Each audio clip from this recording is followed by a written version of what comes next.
មកដល់វ័យមួយនេះខ្ញុំដឹងថាអ្នកណាគេជាមិត្តពិតប្រាកដអ្នកណាគេជាមិត្តខ្លាំងខ្លាយអ្នកណាគេជាមិត្តដែលចាំគេចំណេញអ្នកណាគេដែលគិតដល់ខ្ញុំឬក៏ស្វែងរកខ្ញុំទៅពេលដែលគេលំបាកអ្នកណាគេត្រូវការខ្ញុំនៅពេលដែលខ្ញុំមានប្រយោជន៍ឲ្យគេអស់ប្រយោជន៍យើងលែងជាមនុស្សសំខាន់របស់គេទៀតហើយខ្ញុំដឹងថាអ្នកណាគេដែលស្រឡាញ់ខ្ញុំពិតអ្នកណាគេសម្ដែងធ្វើជាស្រឡាញ់ខ្ញុំហើយអ្នកណាគេស្រឡាញ់ខ្ញុំតែមួយឆាវរួចក៏ចាក់ចេញទៅបាត់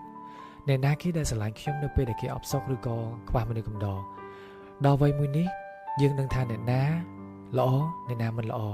របស់ណាដែលត្រូវទុកចោលរបស់ណាដែលត្រូវអោបកសោបរបស់ខ្លះទោះបីជាទុកក៏មិនចំណេញបើដកចេញរឹតតែធ្វើឲ្យសុខភាពផ្លូវកាយនិងផ្លូវចិត្តរបស់យើងកាន់តែល្អប្រសើរហើយប្រហែលជាអាចនឹងរុងរឿងជាងមុនទៀតចង់សម្រាប់ព្រោះដឹងថាខ្លួនហត់ខ្លាំងទូខំតតាំងក៏ដឹងមិនអាចទៅ